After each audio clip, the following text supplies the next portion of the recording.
all things New Orleans Saints. This is Who Dat Discussion. Who dat? Who dat? Who dat? Who dat? Who dat? Say they gon' be them same. Powered by Overtime Media.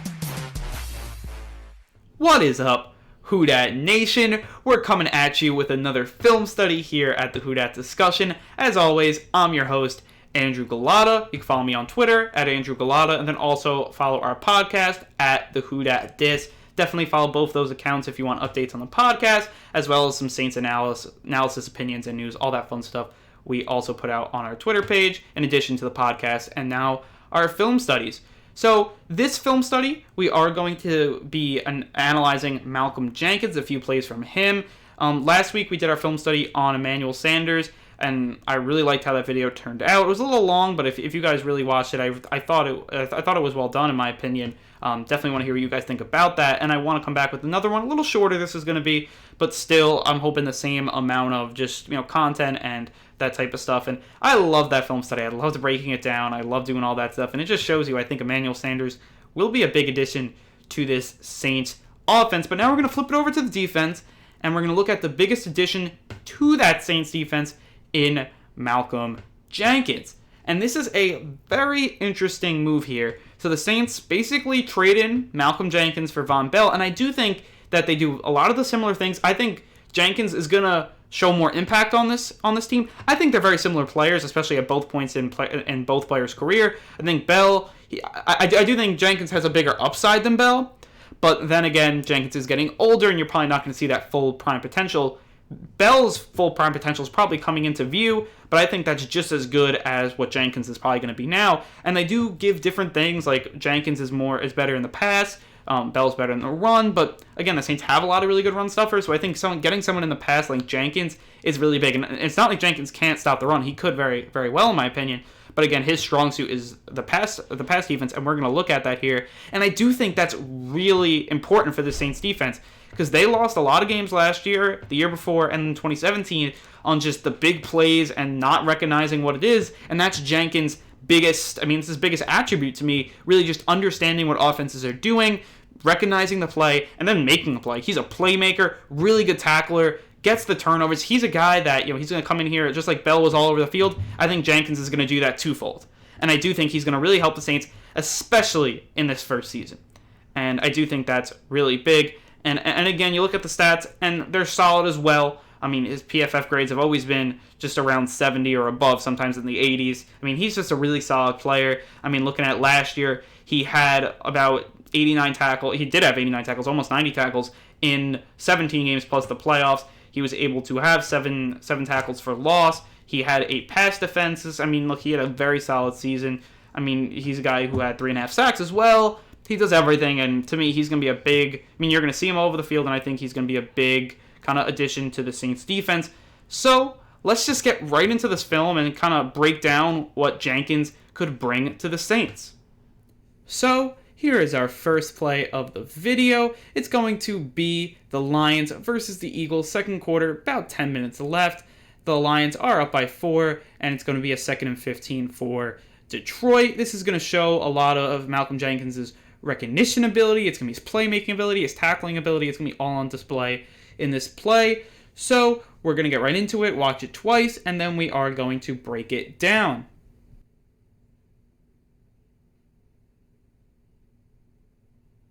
So Eagles look like they're going to blitz. They end up not. And then Jenkins, just a hell of a play. It's a hell of a play. I mean, the recognition's there. Really good route to the ball, and he just makes a really nice play. And I mean, he's reading. Look at him just reading Stafford's eyes, seeing it's a screen, and just go boom. And Johnson really has no shot there. Really, really nice job by Jenkins.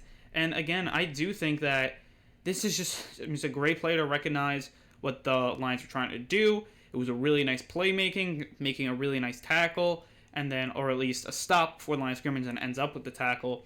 And then also his route to the ball was really, really nice as well. Route to the ball carrier was very good. So all that stuff, A+ for Jenkins on this play. And that stuff with the route to the ball, I do want to mention that he does do that a lot, especially near the line of scrimmage and kind of in the box. And he does that, and he does a really good job with it, especially when he rushes the passer. Ross Jackson put out a kind of a video where he does that, and just he takes the best routes to balls. Either it's in coverage, or it's a ball carrier, or it's a quarterback, getting a sack. He does that stuff really, really well. So I definitely wanted to point that out. But let's get back into this play and just break it down here. We're going to go probably from down the screen to up and just show what both teams are doing. So when breaking down this play, I want to kind of separate the two halves of the play. So you have the top half where all the action's coming, and the bottom half where it's basically just kind of really the unimportant part of the play. I mean, basically it's just to keep these guys' attention long enough so the screen can get off. So basically what's happening here, very, very simple. I just want to point out one thing, but we'll start with the bottom and then go over towards the top where really all the action and the analysis is. But here at the bottom, you're going to have here Amendola and Marvin Jones running crossers. So it's going to be like this and like that. So we'll extend those out a little longer, but that's basically what they're running. And I'm assuming that if the screen wasn't there, Stafford would try to get it to one of these two guys. But again, it would be probably very hard. To me, it's really, they're obviously just trying to get the screen, and that's where Malcolm Jenkins comes into play. But these two guys, it's just man coverage, so he's going to be guarding him, and he's got him there, and they'll obviously follow him upfield as that goes on. Here, when looking at who would guard this slot receiver over here, boom, like that's the route he's going to run. Nobody follows him, which maybe if the screen wasn't there, they would have got an even bigger play if Stafford targeted this player. But again, he's not going to be able to do that because he's obviously fixated on the screen. This guy's going to probably, let's say if it wasn't a screen, I'm assuming that this free safety would end up guarding him or one of these two linebackers, but it is very interesting to see that. I think this guy bites over here, and everyone really goes over there because they know, they probably saw it in either film or whatever it is, that when they're doing this type of setup and a screen is available, they're going to go to the screen right away.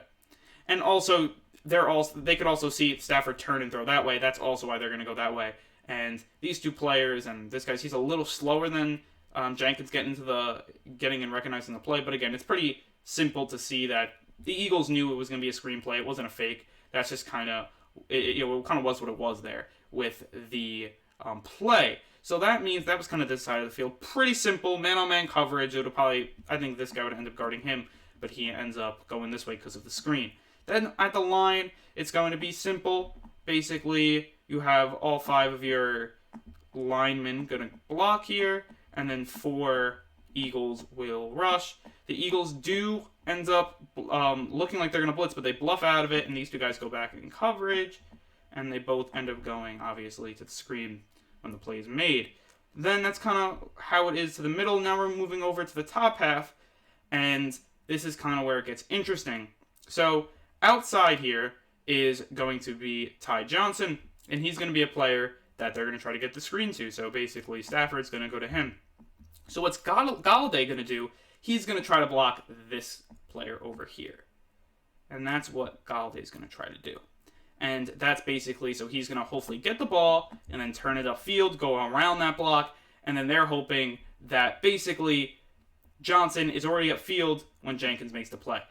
But Jenkins is too quick. He recognizes it too quick for any of the Lions players to block him. He goes right over here, makes the play, and then that's really big because what he's going to do, he's going to basically see the play right when it starts. He goes, I'm charging this guy before Stafford even lets go of the ball. Before he really ends up finishing his windup, you have Jenkins already rushing towards the ball, and that's something that to me is really big, and I definitely want to focus on that. But if he's able to recognize those things with the Saints, you're going to see, obviously, the big plays will happen for them.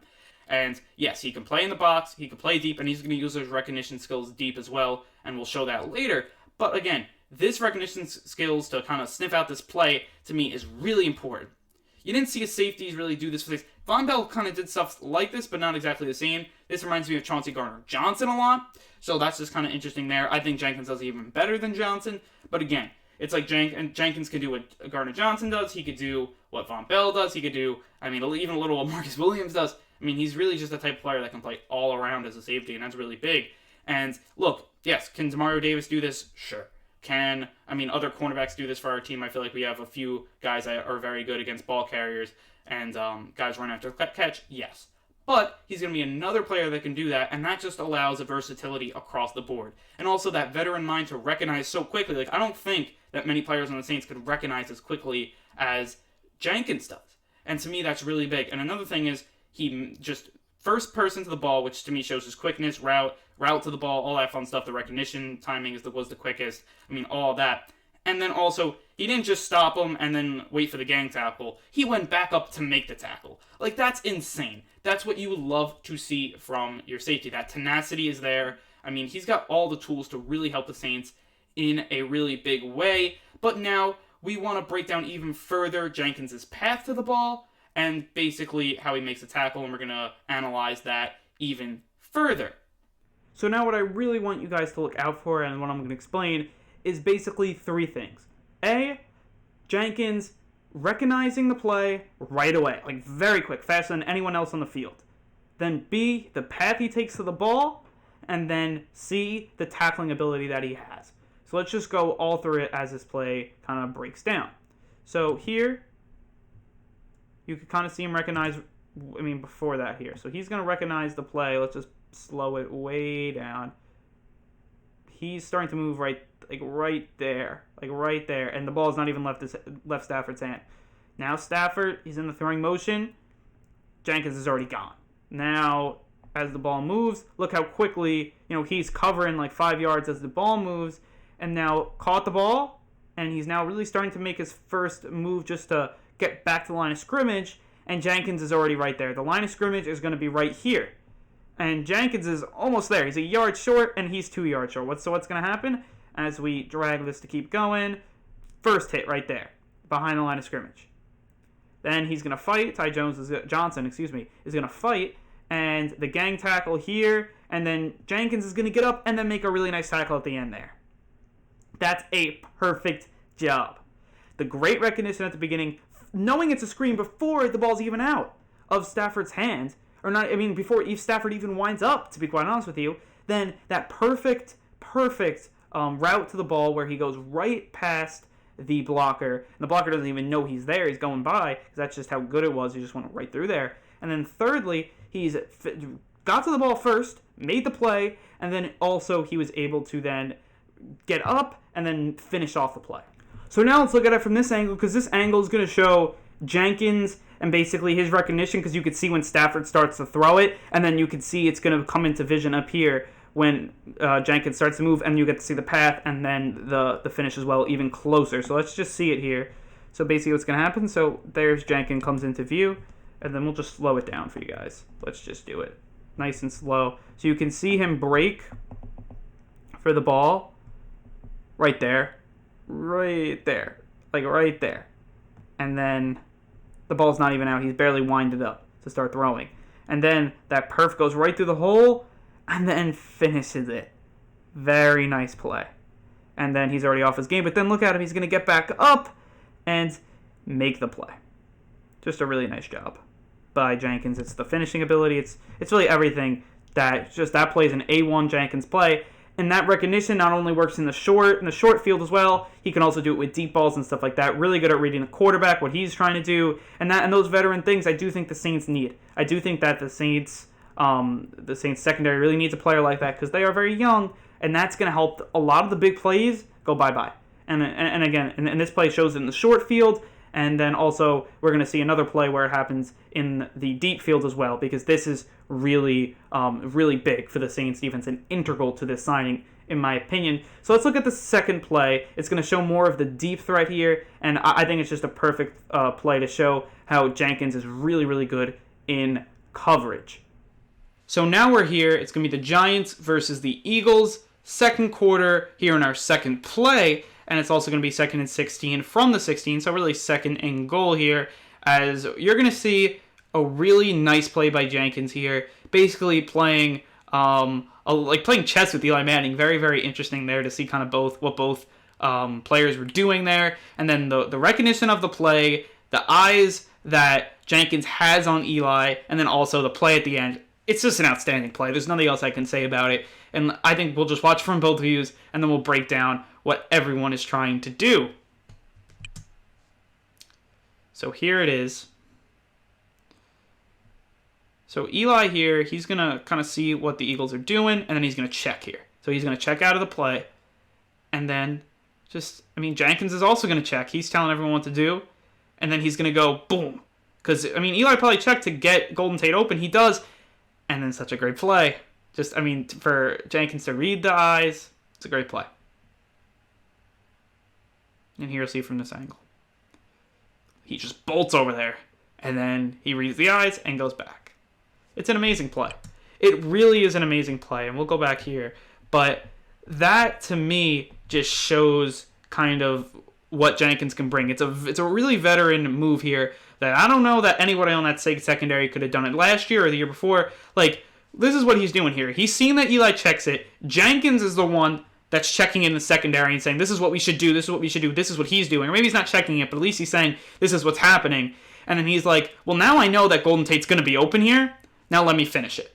And then he's the one that's going to read Eli's eyes and then make the play in zone coverage. It's an amazing play. It's a touchdown-saving play. Could be a game-saving play because the Eagles only win this game by about 3, I think. So, again, that, to me, just shows the veteran play is going to help the Saints a ton. If he does that in the Saints, that could be a big play gone. That's huge for the Saints. And, that could be just you can add a win maybe to the Saints schedule just because of that.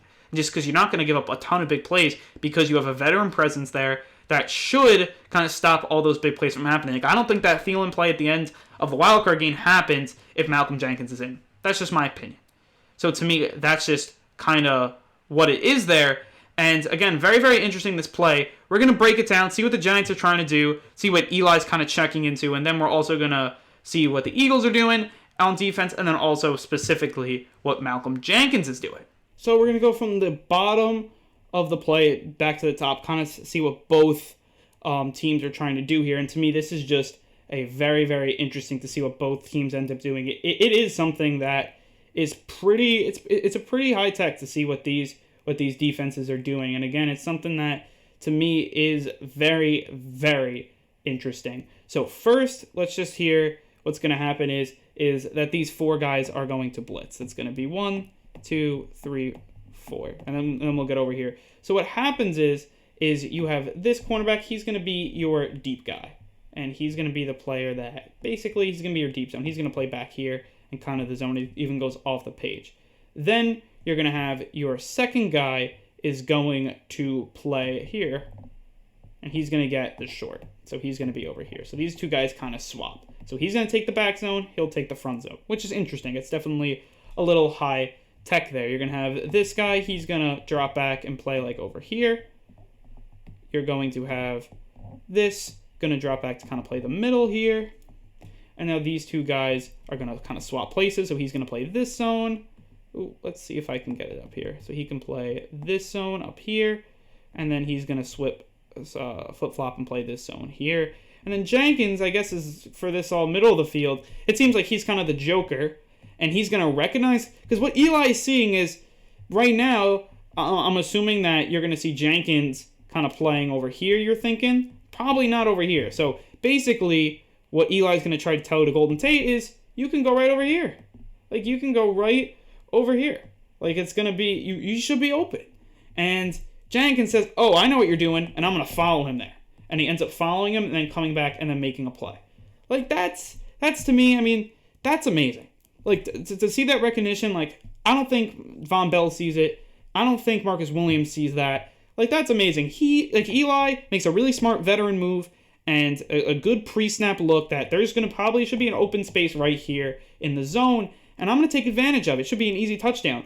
And then Malcolm Jenkins says, not so fast, because I'm going to read your eyes, and then I'm going to break, and then come back to see, and then watch your eyes, and then make a play going back to the ball. It's an amazing play. And it's a touchdown-saving play, it's a game-saving play, and just a really nice job. So let's just break down more of what Jenkins sees, and basically we're just going to go slow-mo like we did on the last play to really see what Jenkins is trying to do. So here's the play, And so Jenkins is going to be right here. He's going to see what Eli's doing. I mean, it's a great chess match between these guys. And then basically Jenkins is like, okay, I see what's going to happen here.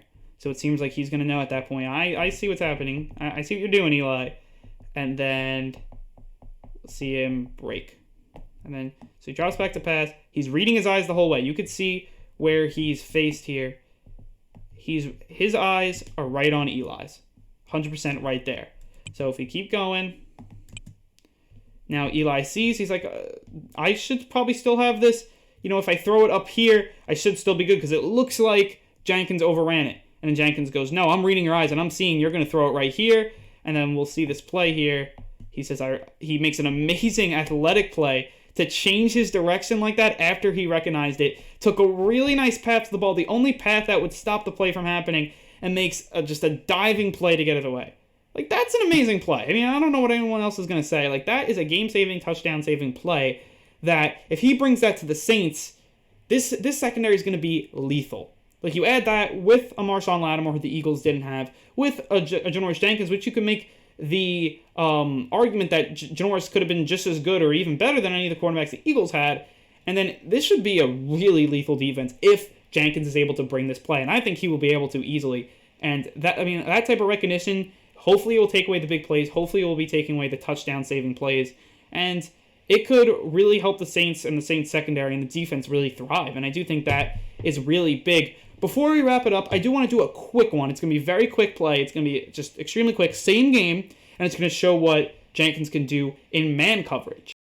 So here it is, final play. Giants are now up 17-3. 3rd down and 4, huge play, pivotal play. This happens, you know, if Jenkins doesn't make this play, the Eagles probably don't win this game. So just very, very quickly, guys, let's just break this one down very quickly. So I'll let you guys watch it, and then we'll just break it down, as we always do. So he's going to just option out Saquon here.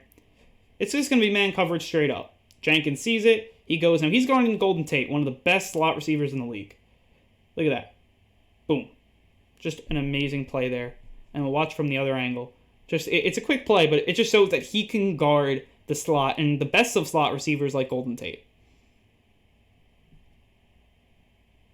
Like, that's a great play. He gets there perfectly on time, breaks up the ball. It's really nice coverage. He plays the break correctly. It's really everything you want in a man coverage slot guy. And to me, that is very, very big there. Let's just break it down real quick, just looking at Golden Tate's route and Malcolm Jenkins' coverage. And again, I think this is just really nice coverage here from Malcolm Jenkins. And if he can do this against slot receivers, you know, for the Saints when the Saints need him to, like, this can be just, I mean, it could be a real lethal defense here. And I really do think that.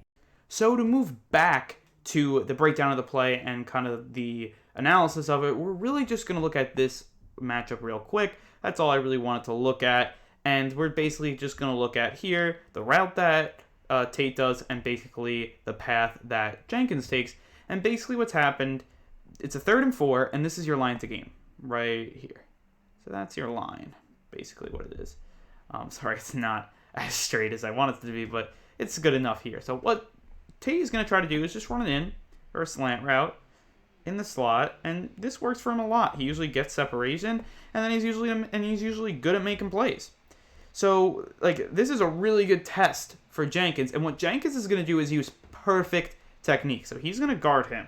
It's a one-on-one matchup, and what's going to happen is when the play happens, basically what happens is Jenkins drops back, and he's going to be about right here. And then he's going to see, because really Tate can do so many different things. He can go out and do an out route here. He can keep on going vertical. He could do a crossing. You know, you don't know when he's going to break, especially when you're in the slot, because in boundary, at least you know he's probably not going to go straight to the boundary. He's probably going to go in, especially on a 3rd down. So you at least have a little of a better knowledge, because you do have that boundary as that 12th man. I mean, sometimes he will go out, especially on those quick 3rd downs, but for the most part you want to put your money on it. He's going to use all of this field and not that little part of the field. But anyways, going back to the slot, why it's so hard is he can go either way. So what Jenkins is going to do is drop back to see, okay, so basically what I'm going to do is drop back, we'll see which way he goes, and then we'll attack. So basically what happens is he drops back, then sees and recognizes that Tate is going to run the in route, and then he crashes in on this. So he comes from here, and he just crashes in right to the spot, and it happens to be right when Eli throws to Tate, and they crash perfectly at the right point, and then Jenkins breaks down the ball. It's actually an amazing play. And this just shows, the Saints may need him to play the slot, especially if P.J. Williams goes down or Chauncey Gardner-Johnson goes down, because the Saints don't have so much depth in the slot, and they also have been hurt in the slot bad, and this will stabilize it really nicely. If he ends up playing it or not, he has the ability to do that, and that is definitely going to, especially for game planning, is definitely going to be a factor for other offenses, and I do think that's really important, because when looking at this, I mean, look, you can have Jenkins playing the slot on some players, and then on other players you can have, Chauncey Gardner play. This is exactly what the Eagles did. Maybe guys that Jenkins has his number and Jenkins really feels like he's confident, he's going to guard those guys. Usually it's going to be tight ends. Here it's going to be Tate. And then the other maybe shorts, shifty guys is going to be Chauncey Gardner-Johnson's role or P.J. Williams' role. I think the Saints can work that to perfection, really use more of a platoon system to use both players to their advantage. But this amazing technique is going to really help them in the long run, and this is really what's happening in the play. It's just a simple one-on-one play, and Jenkins wins it against one of the best slot receivers in the league. So I do want to break this down a little further, especially when we put it in motion, and then we are going to wrap up the film study. So here we're going to see, so we just know it's man here. So we know it's man, and basically what's going to happen is he sees, so at the top of his route, he's going to wait to see what he's going to do at the top of his route, because he could do anything. Like Golden State can go towards the sideline, he can go outside, so he's going to wait and then just basically use his getting to the ball really quickly and the route he takes to the ball and basically his recognition of the route, and he's going to rely on that to make the play, and he does it to perfection. So then he sees that it's a slant route, and we know the line to gain's right about here, and you see where his break's going to be, so he's breaking to this spot, and I'm going to get there before he does. And you can see it. Now they're both there, and then he gets there really as the ball comes. It's perfect. You see it. The ball is, let's just get it back so we can kind of see. The ball is right. Let's see it. So the ball is broken up. It's right there, and that's his first point of contact. It's an amazing play. It's an amazing play, and it just shows that he's got the technique to play man coverage. He's got what it needs. He's got the speed still. He's got the footwork. He's got it all to play slot. He's got it all to play safety. Any safety position he can play in the box. He can play deep. He can do it all for the Saints. And I do think that that's going to just elevate this team to another level. So, with all that said, it is time to wrap up this film study. If you like this film study, if you like the Emmanuel Sanders film study and you want to see more of it, definitely subscribe, leave a comment. Want to hear what you guys think about Malcolm Jenkins. Do you think he's going to be a game changer like I think he's going to be? Do you think he's going to be kind of equal to what Von Bell was? Or do you think he's going to be a worse version? I really would like to see what you guys think. I think he's going to be an upgrade. That's just my opinion. I think he's going to come in here, do a better job than what Von Bell was doing, and I do think that's going to be huge to the Saints team. And it's going to help them hopefully elevate the defense to inside the top 10, and I could see the Saints just being a real juggernaut this year. I don't know what's going to stop this team, but you have really good players all around. You have young players, you have veteran players, really nice mix. And another thing I like about Malcolm Jenkins is that his veteran nature, it's not only that he's a veteran, he's played with this team before. He's played with Sean Payton. He knows that style. And that's going to really help him out. With Jenkins, to me, he's got the full package as a safety. He's good at recognizing plays. He's a good tackler. He's good in the box. He's good deep. He's good in zone. He's good in man. He could play the slot. I mean, what can he do? And maybe at this point in his career, he doesn't play every attribute of that at the highest level, or aspect of that, I really should say, at the highest level, but he at least does it at an above average level. Everything at an above average level, sometimes things at an elite level. So if he can do that for the Saints, it should be sky's the limit for the team. And I'm really excited what Jenkins can bring, because first of all, you're going to hear his name a ton, just because, I mean, he's just all around the ball playmaker. He's a type of guy that's just going to be, he can legitimately take the Saints team from, or the Saints defense from 12th or 13th inside the top 10. You put that, you're hoping Davenport can take the next step. I mean, so if things fall the Saints the right way, this defense will be completely dominant, and in turn, the team will be dominant. But I think with all that said, I want to say thank you guys for listening. Run it back, and Who dat?